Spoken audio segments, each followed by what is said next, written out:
Pre Safari Camp sme sa s manželom rozhodli pre našu 5-ročnú dceru z dôvodu toho, že je to pre ňu príprava na bilingválne vzdelávanie, v ktorom by sme v jej prípade radi pokračovali. A druhým dôvodom bolo to, že sa naučí zase niečo nové, nepoznané. Safari nepozná, nezažila ho, tak to vnímame ako určitú novú oblasť rozvoja pre našu 5-ročnú dceru. Dorka chodí do Safari Campu v veľmi dobrej nálade, motivovaná, teší sa na ďalší deň. Keď pri ňu prídeme trošičku skôr plače, že tu chce ešte zostať, čo je najlepšie pre rodiča, keď jemu dieťaťu je dobre. A druhý dôvod, čo sa nám páči, alebo druhá vec, čo sa nám veľmi páči, je organizačný tím. Dorka si veľmi za 3 dní obľúbila celý organizačný tím, všetko sleduje, nasáva od nich nové informácie, nové znalosti, čo viac si môžeme želať. Safari Camp je výborný tábor, skvelá alternatíva k ostatným táborom, letným, denným.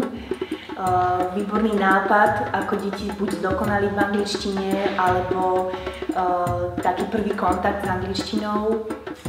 Pani učiteľky alebo vedúce tábora sú výborné v tom, že povedia všetko v angličtine aj v slovenčine a opakujú.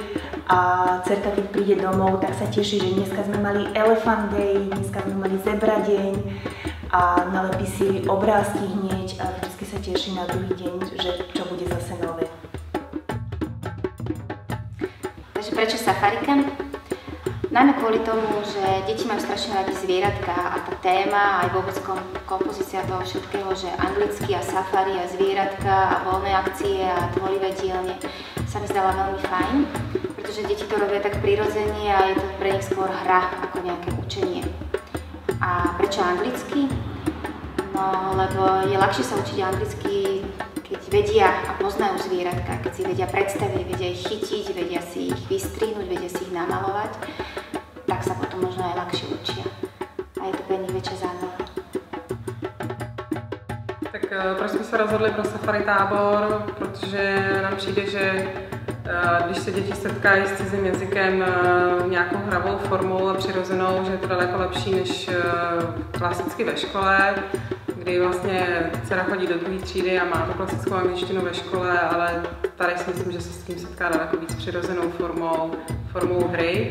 A co se nám na safari líbí, že se tady kombinuje jak ten jazyk cizí, tak i nějaký výtvarno a nějaké vědění o přírodě a jiných zemích a jiných zvířatech a všechno tak zkombinuje dohromady, takže ty děti z toho i něco mají. I se něco naučí, i je to baví. A čo sa mi najviac páči na Safari Campe, podľa referencií mojej dcery, že je to o zvieratách, že tá téma je veľmi zaujímavá, páči sa mi prostredie, v ktorom sa realizuje camp a páči sa mi aj to, že sú postované fotky na Facebooku a môžem vidieť, čo sa tu deje, lebo dcera mi to nepovie. Tak ja som prihlásila syna do tohto Safari Campu, lebo som chcela, aby sa dostal trošku do medzinárodného prostredia. On doteraz moc nerozumel tomu, že niekto rozpráva inou rečou, že on si myslel, že všetci rozprávajú po slovensky, tak som chcela, aby trošku začala aj rozumieť, že ľudia rozprávajú aj po anglicky. A zároveň som chcela, aby sa naučil aspoň zo pár slov po anglicky, keďže keď som ho ja chcela doma niečo naučiť, tak on tie slova skomolil a myslel si, že to je správne a nič z toho nebolo. No a vyzerá, že sa mu to veľmi páči, je veľmi nadšený.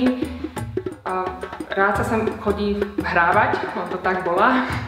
Ja si myslím, že je veľmi dôležité, aby deti hovorili viacerými cudzými jazykmi a ja sama som sa veľmi vytrápila. Chodila som na angličtinu celú strednú školu, celú vysokú školu a išlo to veľmi ťažko.